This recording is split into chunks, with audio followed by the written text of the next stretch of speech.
দর্শক, জাতীয় নাগরিক পার্টি এনসিপির আনুষ্ঠানিক কার্যক্রম কিছুক্ষণের মধ্যেই শুরু হবে। জুলাই শহীদ পরিবারের সাথে মতবিনিময়ের মধ্য দিয়ে এই কর্মসূচি শুরু হবে। এ বিষয়ে বিস্তারিত জানাতে ব্রাহ্মণবাড়িয়া সার্কিট হাউসের সামনে থেকে সরাসরি যুক্ত হচ্ছেন পূর্বাঞ্চলীয় ব্যুরো প্রধান পীযূষ কান্তি আচার্য। পীযূষ, আপনি আমাদেরকে আনুষ্ঠানিক কার্যক্রমের বিস্তারিত জানাবেন। আপনাকে আপনি যেমনটি বলছেন যে এই জাতীয় নাগরিক পার্টি এনসিপির কিন্তু আনুষ্ঠানিক কার্যক্রম এই কিছুক্ষণের মধ্যে শুরু হচ্ছে। এই কয়েক মিনিটের মধ্যে শুরু হবে এবং শুরুতেই তারা কিন্তু জুলাই শহীদদের সাথে তারা মত বিনিময় করবেন। এখন সার্কিট হাউসে নেতৃবৃন্দ আসছেন এবং আপনি জানেন যে কালকে কুমিল্লা থেকে রাতে কিন্তু এই নেতৃবৃন্দ এখানে এসছেন এবং এসে আজকে সকাল 11টায় পদযাত্রা রয়েছে। এই 11টা পদযাত্রার পরে এখানে মুক্ত মঞ্চে গিয়ে একটি সমাবেশ করবে।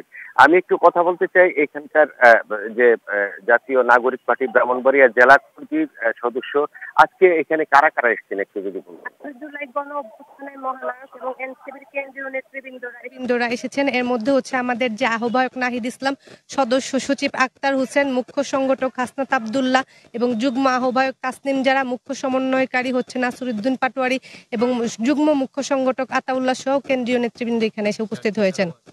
হ্যাঁ, অবশ্যই উনি এসেছেন। উনি যেমনটি বলছেন, আপনি জানতে পেরেছেন যে এখানে যারা এসছেন তারা কিন্তু এখনই জুলাই শহীদদের সাথে পরিবারের সাথে তারা আজকে এখানে মত বিনিময় করার পর সকাল 11টায় পদযাত্রা শুরু হবে। এরপরে হবে মুক্ত মঞ্চের আলোচনা সভা। তো এই ছিল আমার কাছে ব্রাহ্মণবাড়িয়া থেকে সর্বশেষ।